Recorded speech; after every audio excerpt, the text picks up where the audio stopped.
오늘 저는 그리스도께서 우리와 한결같이 시험을 받으셨다라는 제목으로 함께 말씀을 나누기를 원합니다. 우리와 한결같이 시험을 받으셨다. 동일하게 모든 일에, 모든 점마다 범사에 우리와 똑같이 시험을 받으셨다 라는 제목으로 말씀을 드리려고 합니다. 세상에 임하실 때 제사와 예물을 원치 아니하시고 오직 나를 위해서 한 몸을 예비하셨다 라고 성경은 말하고 있습니다. 히브리 10장 1절과 4절은 말씀하시기를 세상에 임하실 때 하나님께서 이런 제사와 예물을 더 이상 원치 아니하시고 한 몸을 오직 예비했다고 성경은 말하고 있습니다. 1절과 4절을 보시면 제사와 예물의 본질이 무엇인지, 제사와 예물의 목적이 무엇인지 이렇게 말씀하고 있습니다. 그것은 성도를 완전케 함이다. 제사와 예배의 목적은 성도들을 완전케 하는 것입니다. 풀이하면 죄를 다 고쳐주는 것입니다. 이어서 이절은 말하기를 모든 죄에서 정결케 하는 것이 희생제사의 목적이라고 말하고 있습니다. 희생제사의 목적은 죄를 제거하는 것이라 라고 말하고 있습니다. 이러한 목적 때문에 하나님께서 이 목적을 이루기 위해서 한 몸을 예비했다라고 말씀하고 있습니다. 다시 말하면 하나님께서 이 땅에 성육신으로 오신 까닭은 우리의 완전과 우리의 정결과 죄를 제거하기 위해서 그분께서 한 몸을 예비했다고 성경은 말하고 있습니다. 그분이 다 이루었다 하시고 운명하는 시간, 성경 그렇게 말하고 있습니다. 우리에게 새롭고 산 길이 열렸습니다. 한 몸이 오셔서 온전한 희생 제물을 드리는 순간 우리를 위해서 새롭고 산 길이 열렸습니다. 그것이 무엇입니까?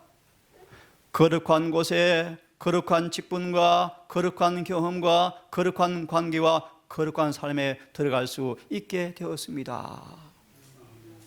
다시 말하면 육신으로 오신 주님께서 인류와 같이 되신 그분께서 그 육신 가운데서 온전한 희생 제물을 드리심으로 우리는 지금 가장 거룩한 곳 아버지 앞에 갈 수 있는 길이 열려 있다는 것입니다. 더 구체적으로 한 몸을 오셔서 영원한 제사를 드리심으로 오신 산길을 가리켜서 누구든지 거룩함에 도달할 수 있는 길이 열렸습니다. 하나님 우리를 영원 전부터 구속의 경륜을 통해서 우리를 선택하셨습니다.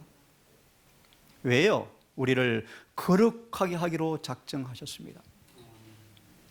영원 전부터 예수님 안에서 우리를 선택하신 그분께서 우리를 거룩하게 하기로 작정하셨습니다. 여러분 기억하십시오. 내가 행하리니 누가 방해하리요? 우리의 사악한 본성의 의지만 방해하지 아니하면, 우리의 죄된 자아가 방해만 하지 아니하면 주님은 반드시 이 목적을 이루어 주신다고 작정하셨습니다. 그분의 뜻은 거룩함입니다. 율법은 하나의 죄도 눈 감아주지 않습니다. 아무리 사소한 죄도 묵인하지 않습니다. 율법은 변함이 없습니다. 완전한 순종을 요구하십니다. 율법 우리의 마음속에 끊임없이 거룩하라 거룩하라 거룩하라 외치는 메아리입니다. 메아리. 하나님께서 말씀하시는 음성입니다. 음성. 우리의 대답은 예 주님 더 거룩하겠습니다. 더 거룩하겠습니다 라고 여러분 결심하게 되기를 간절히 바랍니다. 이 거룩함은 한 몸이 예비하신 그 놀라운 은혜를 통하여 누구든지 손이 붙잡을 수 있는 것이 놓여 있다는 것입니다. 그것이 우리의 공로가 아니라 죄와 사단을 이기기 위해서 전심으로 주님을 의지하는 사람들을 위해서 하나님께서 모든 것이 준비해 두었다는 것입니다. 예수님을 진심으로 내지 않은 사람들은 오늘 교과처럼 믿음으로 말미암아 예수를 마음속에 진심으로 모시는 사람들은 그들의 삶 속에 실제로 거룩함을 가져오는 경험을 얻는다. 거룩함은 사전적 정의가 아니에요, 여러분. 실제로 주님께서 내지 않은 사람들은 예수님 안에 있는 동일한 거룩함이 우리 삶 속에서 이루어진다는 것입니다. 더 놀라운 말씀이요, 그 거룩함의 깊이를 이야기합니다. 양심에는 한 점의 죄가 없습니다. 그들의 생활에는 부패의 흔적도 없을 것입니다. 율법의 영적 의미가 그들의 삶 속에 그대로 이루어질 것입니다. 이것이 거룩함입니다. 한 몸을 예비하셔서 한결같이 시험을 다하신 그분께서 보좌로 가는 길을 열어놓으셨습니다. 누구든지 예수의 희생의 공로를 통하여 거룩함의 경험을 할 수 있다고 성경은 보증하고 있습니다. 양심의 한 점의 죄로 들어질 필요가 없다고 말씀하고 있습니다. 율법의 거룩한 의미가 실제 그들의 삶 속에서 그대로 도입된다고 성경은 말하고 있습니다. 진리의 빛이 우리 온 마음에 구제의 사랑으로 뜨겁게 달구어서 주님과 우리 사이를 가로막은 모든 구름이, 어둠의 구름이 맑게 씻겨져 버리고 하나님의 뜻이 우리의 뜻이 되어져서 우리는 마침내 순결하고 고상하고 정화되어지고 성화되어진다. 그의 용모는 하늘의 빛을 반사한다. 그의 몸은 성령이 가는 거처가 되기 합당하게 되었고 그들의 품성은 아름답게 만들어져서 하나님과 교제할 수 있게 되어진다. 왜냐하면 몸과 영혼이 하나님과 조화를 이루고 있기 때문이다. 이런 목적으로 그분이 이 땅에 한 몸으로 오셔서 시험을 받았지만 죄가 없어진 분이셨습니다. 예수님은 우리와 한결같이 시험을 당하셨습니다. 오늘 말씀처럼 죄 있는 육신의 모양으로 오셔서, 다시 한번 처음 듣는 분들을 위해서 다시 한번 복습합니다. 죄 있는 육신의 모양이라는 용어는요, 오늘날 많은 신학의 지혜롭다는 분들 해석처럼 실제 똑같지 않다는 쪽으로 해석하고 있지만 성경은 그렇지 않습니다. 성경에 말하는 죄 있는 육신의 모양이란 말의 의미는 간단히 말하면요, 우리와 동일한 유전 법칙의 지배를 받고 태어난 몸 뜻입니다. 여러분, 이런 몸으로 오셔서 우리가 당하는 모든 점에 똑같이 시험을 받으셨다. 사람들은 그렇게 말합니다. 예수께서 우리와 같지 않으셨다? 조금 달랐다? 세상에 계실 때 그분은 우리와 같지 않으셨다? 그분은 거룩하셨다? 누가 1장 35절? 누가 1장 35절은 어려운 얘기 미안합니다. 누가 1장 35절은 예수의 인성을 이야기하는 부분이 아니에요. 신성을 터치하는 부분인데 신성을 이야기하는 부분을 끌어서 인성으로 적용시키니까 오해가 되어지죠. 예수님은 우리와 같은 몸으로 오셨습니다. 우리가 하는 모든 시험을 똑같이 당하셨습니다. 사람들은 그분은 우리와 같지 않다고 자꾸 이해합니다. 그분은 태생부터 거룩한 분이었습니다. 맞습니다. 그러므로 우리는 예수님처럼 승리할 수 없다고 사람들은 변명합니다. 하지만 이것은 진리가 아닙니다. 히브리 2장의 말씀처럼 예수님은 타락하지 않은 천사들의 본성을, 성정을 취하고자 않았습니다. 그분은 타락한 아브라함의 본성을 입으시고 오셨습니다. 취하시고 오셨습니다.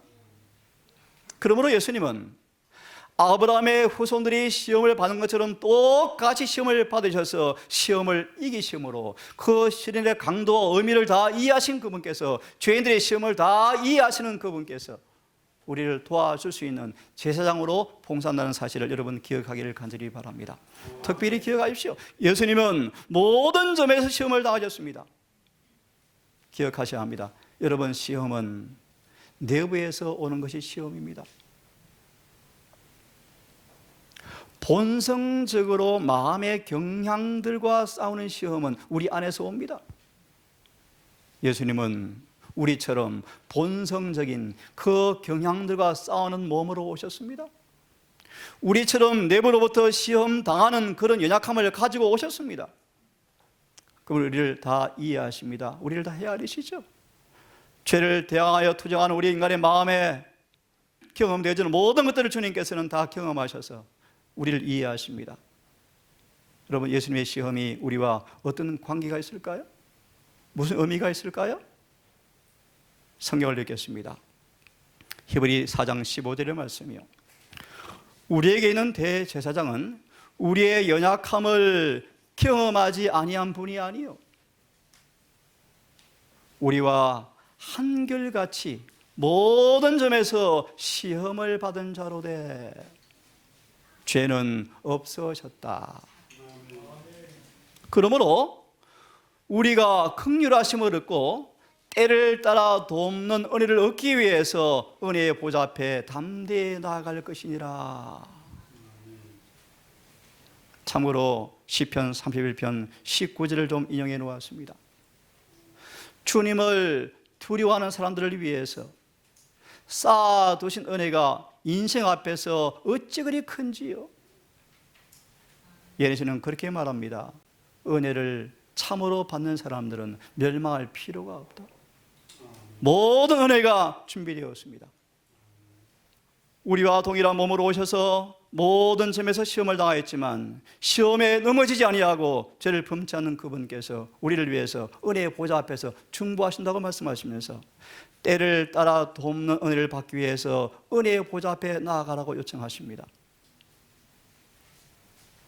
우리는 혈육에 함께 속한 사람들입니다.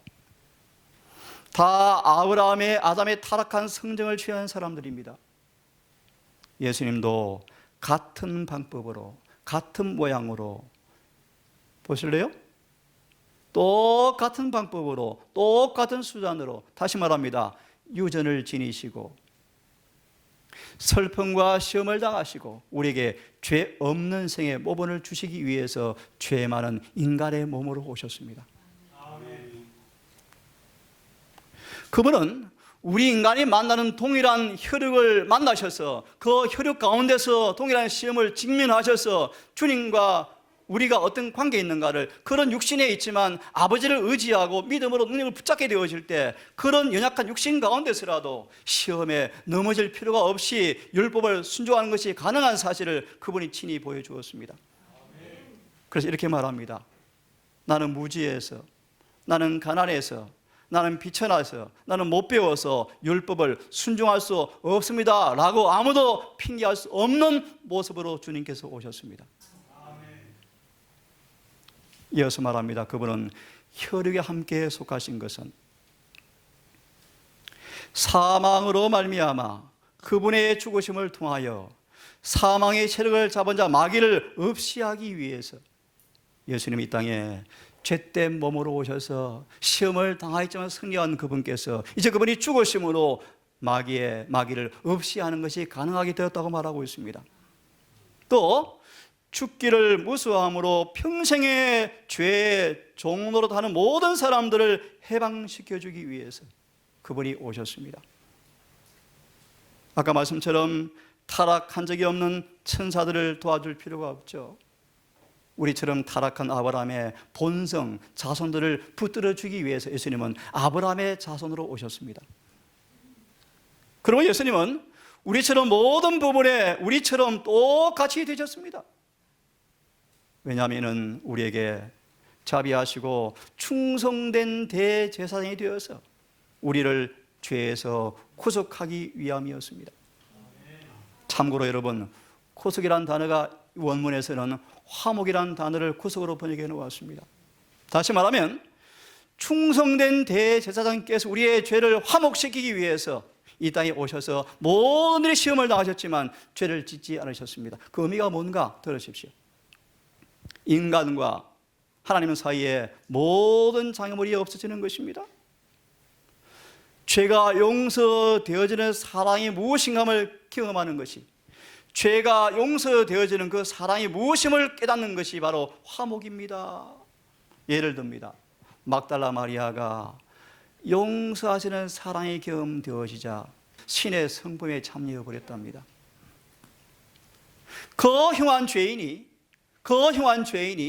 주님의 희생을 통하여 화목하게 되어지자 죄가 용서되어지고 죄가 용서되어지고 그 여인의 품성 가운데 예수의 품성이 재현되어지는 거룩한 경험이 실제가 되었다는 것입니다. 주님은 그런 화목을 주기 위해서 대제사장으로 봉사한다고 말하고 있습니다. 누가 1장 77절을 주석한 말씀이요, 죄를 범한 사람이 용서를 구하고 회개할 때 그 죄가 주의 자비로 용서되어질 때 구원이 경험되어지는데, 이 구원은 어떻게 오는가 들으십시오. 이 구원은 죄가 용서되어지는 사람들은 하나님의 은밀한 금사를 통과하게 될 의가 용서받은 사람에게 나타난다, 그런 말이에요. 정말 죄가 용서되어지면 하늘의 심판을 통과할 깨끗한 의가 나타난다는 것입니다. 그런 사람들은 그들의 삶 속에서 죄를 이긴다, 육체를 승리한다, 죄와 사단과 육체를 시험을 이긴다. 그런 사람들은 구원의 기쁨이 온다 뜻입니다. 주님은 이런 경험을 주기 위해서 이 땅에 오셔서 한결같이 시험을 당하였지만 죄를 짓지 않으셨습니다. 자기가 시험을 받아 고난을 당해 보셨습니다. 고난이 무엇인지를 그분은 잘 아십니다. 육신의 연약한 그 연약함이 얼마나 강하게 우리를 얽어매는지, 내부에서 시험이 외부의 시험과 손을 잡고 우리 영혼의 성소를 더럽히는 그 고난이 얼마나 큰지를 주님은 몸소 체험하셨습니다. 주님은 그런 시험 받는 자들을 능히 도우시기 위해서 이 땅에 인간으로 살아보셨습니다.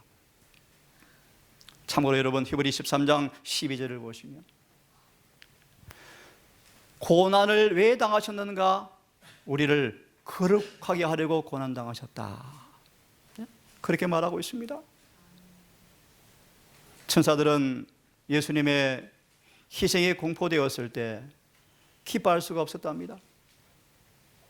그런 천사들에게 주님께서 이렇게 말씀해 주었대요. 내가 죽어야 사망의 권세 잡은 자 마귀가 없어진다라고 설명해 주었대요.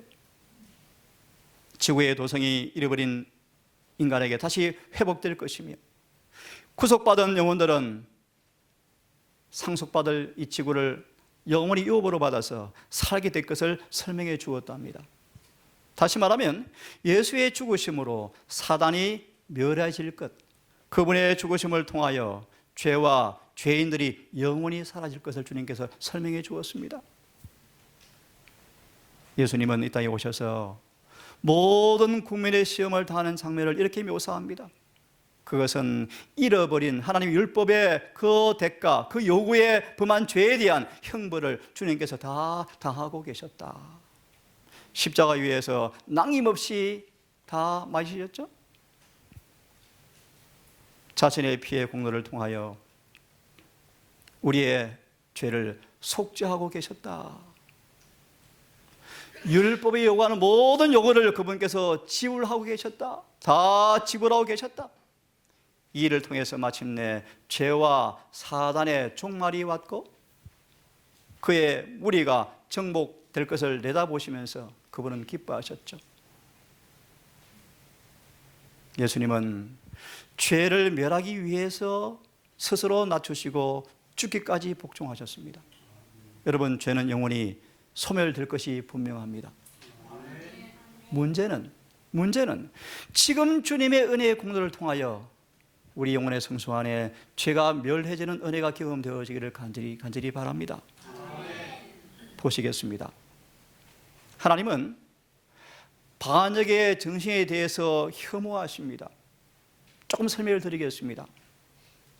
주님은 우리보다 우리 안에서 죄가 끝나기를 그분은 더 원하십니다. 요한일서 2장을 보시면 질투할 정도로 싫어하셔요. 그러므로 용기를 드리겠습니다. 그분이 우리 마음을 참으로 다스리도록 내어 맡기기만 하신다면 그분이 우리를 구원해 주실 것입니다. 이 부분은 조금 넘어가서 설명으로 뒤차겠습니다. 이 부분을 좀 보십시다. 예수님이 이 땅에 오셔서 참 많은 시험을 당하셨죠. 그의 30년간의 지상의 생애는 한마디로 시험의 현장이었습니다. 매 발걸음마다 마귀는 걸어 넘어뜨리기 위해서 끊임없이 시험을 걸어왔죠. 하지만 예수님은 한 번의 유혹도, 한 번의 행동과 생각으로도 그분은 범죄하지 않으셨습니다. 이 사실을 예언시는 그렇게 묘사합니다. 예수님의 긴 생의 투쟁 가운데서 매 시험마다 승리하심으로 눈으로 얼른 보시기 바랍니다. 사단의 권세가, 뱀의 머리가 부서지고 있었다. 참 놀라운 말씀이에요, 여러분. 33년 반의 생애 속에서 매 시험이 올 때마다 주님 승리하심으로 마귀의 머리가, 권세가 부서지고 있었다. 십자가에서 완전히 깨어졌습니다.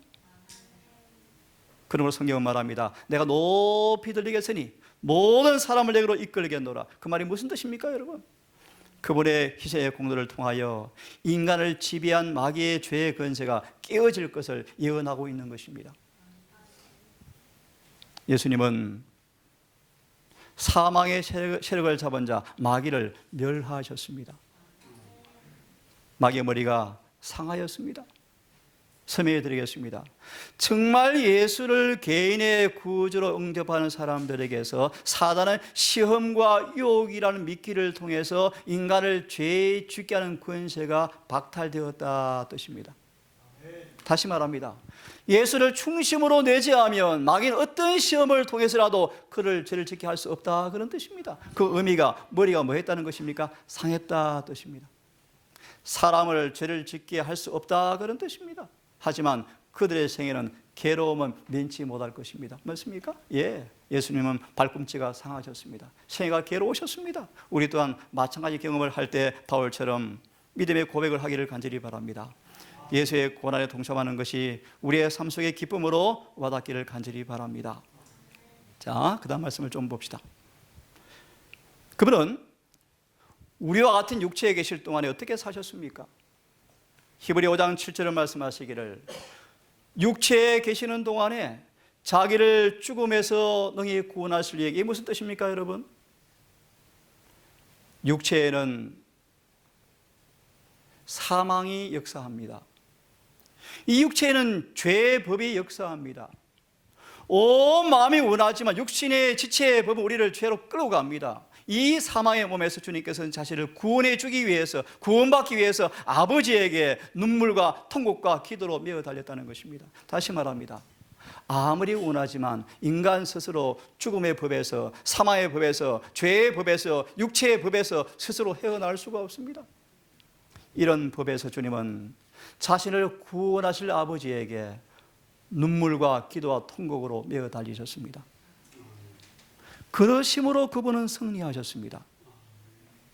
예수님은 아들이었지만 우리와 동일한 육체의 고난을 순종을 통해서 배웠습니다. 매 순간 타락한 육체로 산다는 것은, 그 몸으로 순종하는 것은 고난의 필연적으로 수반된다는 사실을 주님은 아셨습니다. 다시 말해 육체는요, 끊임없이 율법과 원수입니다. 이 원수와 주님은 싸우셨습니다. 그러나 한순간도 육체의 소욕에 굴복하지 아니하고 성령께 자신을 온 마음으로 순복하는 순종을 배워서 그분은 한 번도 범죄하지 않은 완전한 경험을 하셨습니다. 다시 읽습니다. 받으신 고난으로 순종을 배워서 온전하게 되었은즉. 정말 중요한 단어예요. 여러분, 이 경험이 우리에게 은혜로 주어지겠다고 보증하고 있습니다. 조금 쉽게 말합니다. 어떤 고난이 온다 할지라도 순종하는 사람들은 마귀한테 패배 안 당한다라고 이해하면 쉽겠죠, 그죠?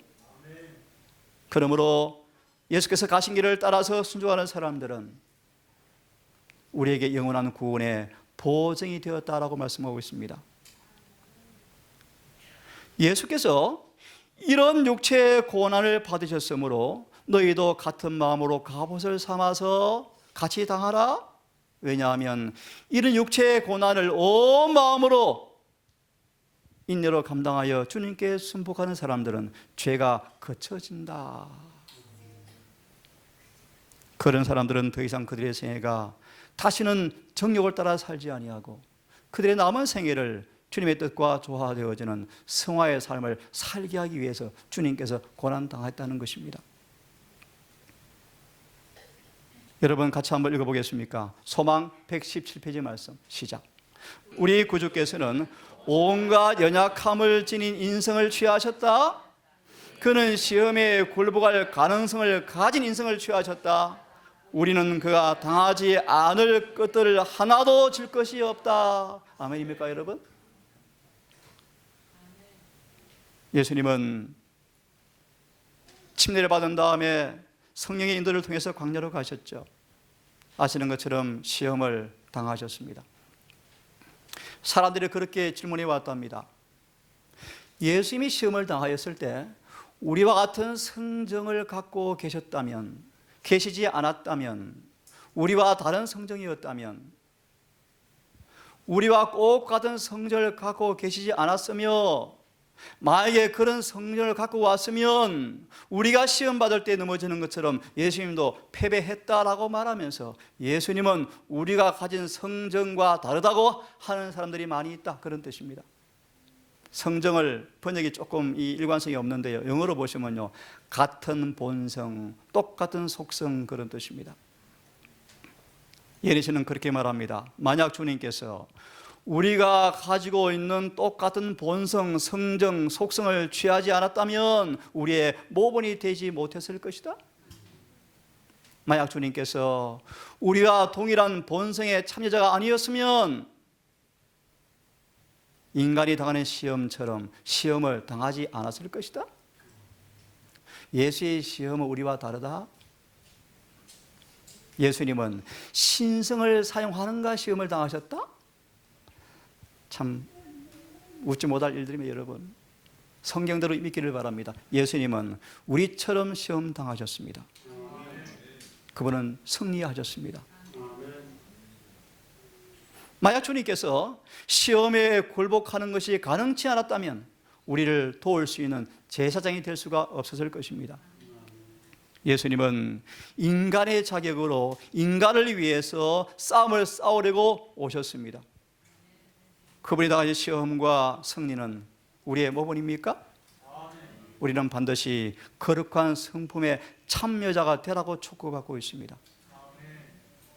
마무리하겠습니다. 같이 한번 읽겠습니다. 시작.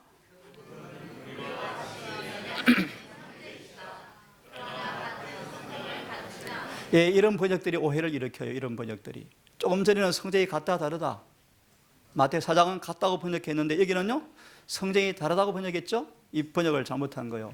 성정을 갖지 않았다라는 번역 이렇게 하셔야 돼요. 우리와 같은 패션, 죄를 좋아하는 기질이 없다, 그런 뜻이에요. 이 번역을 잘못했어요. 이렇게 이해하십시오. 흠없는 그분께서는 이 본성도 번역이 잘못됐어요. 품성이 악과 상관이 없었다, 이렇게 번역해야 맞아요. 다시 마무리하면 예수님은 우리와 동일한 본성으로 오셨어요. 모든 시험을 당하였지만 그런 본성으로 승리하셔서 완전한 품성을 이루어 놓으셨어요. 더 쉽게 말합시다. 더러운 연못에 연꽃이 피는 것처럼 더러운 본성에 거룩한 품성이 가능하다는 것입니다, 여러분. 그 일을 주님께서 시험으로 우리에게 이루어 놓았습니다. 마지막 한번 보고 이 부분도 좀 짚고 넘어가면 좋겠습니다. 이런 번역들이 좀 문제가 있어요. 오늘 일반적으로 태어나는 모든 사람들은, 아이들은 부모로부터 유산을 받는데 죄를 유산받는다라고 번역해 놓았어요. 이 번역이 잘못되었어요. 태어나는 모든 자손들은 죄로 인해서 생긴 어떤 결과물을 물려받는다라고 번역하셔야 돼요. 다시 말합니다. 죄가 절대로 물려지지 않아요. 거짓복음이요. 죄가 물려지는 것이 아니고 죄로 인해서 생긴 결과물들, 예를 좀 들고 마칠게요. 이런 부분이요. 어떤 부분이냐 하면 보세요. 사람들의, 부모들의 이 생활 방식이 동물적 본성으로 사는 아주 강한 사람들, 또 영적으로 아주 약하던 그런 속성들이 자녀들에게 유산으로 물려진다. 성급한 기질들, 오염된 피, 약화된 지력, 연약한 품행이 전수되어진다. 좀 더 이렇게 이해하시면 쉬워요. 정말 죄를 많이 지을 수밖에 없는 가능성을 물려받고 태어나는 거예요. 하지만 그 가능성이 주님의 은혜가 개입되어지면 끊어져요. 이해됐습니까? 아무리 악한 부모로부터 악한 성향을, 악한 경향을 물려받을지라도 예수를 믿으면 그렇게 살 필요가 없어요. 이길 수가 있다는 것입니다. 그렇게 이해하시면 제일 쉽겠어요. 특별히 우리 동산의 청년들, 부모들은 여러 가지 병폐를 자녀들에게 유산으로 남긴다. 다시 말하면 죄로 인해서 생긴 어떤 결과물들을 유산받는 거예요. 죄 자체가 물려주는 것이 아니에요. 그렇게 이해하시면 되겠습니다. 자, 우리 이 부분을 보고 오늘 마치겠습니다. 여러분 같이 읽어보겠습니까? 자, 시작. 항복할 가능성이 없다면 유혹은 유혹이 아니다. 인간이 나쁜 행동을 하라는 강력한 영향을 받을 때 유혹은 저항을 받는다. 그가 나쁜 행동을 할 수 있다는 것을 알기 때문에 그는 믿음으로 하나님의 능력을 굳게 붙들고 저항한다. 제가 있습니다. 이것이 주님께서 통과하신 괴로운 체험이었다. 예수님도 어떤 시험을 당했다는 것입니까? 나쁜 행동? 하고 싶은 충동 받았다 안 받았다? 받았다는 것입니다. 네? 맞아요? 이런 시험을 받았다. 제가 있습니다. 예수님은 실패할 가능성이 전혀 없었다면 그는 뭐가 될 수가 없죠. 우리가 시험 당하는 모든 점에서 시험을 한결같이 당하지 않았을 것이다. 아담처럼 모든 사람처럼 주님도 시험대 위에 올려진 자유행위자였다. 십자가에 달려있던 그의 마지막 몇 시간 동안 그분은 인간이 죄를 대항해서 싸울 때 경험해야 할 충분한 모든 경험을 다 하셨다. 그분은 인간이 죄에 굴복함으로 얼마나 나쁜 사람이 될 수 있는가를 실제로 느끼셨다. 하나님의 율법을 범한 끔찍스러운 결과를 실제로 경험하셨다. 왜냐하면 온 세상의 죄가 그분 위에 놓여졌기 때문이다. 여러분, 시험은 죄가 아닙니다. 여러분, 시험이 올 때 주의 은혜로 이길 수 있다는 사실을 믿으시고, 시험 당하였지만 죄가 없는 그분의 희생의 공로를 바라보시면서 여러분 때를 따라 돕는 은혜를 받기 위해서 은혜의 보좌 앞에 날마다 나아가기를 간절히 바랍니다. 다 함께 성경 한 말씀 보고 마치겠습니다. 히브리서 7장을 좀 펴시기를 바랍니다. 25절의 말씀이죠. 우리 잘 아시는 말씀이에요. 히브리서 7장 25절의 말씀 폈으면 다 함께 읽습니다. 시작.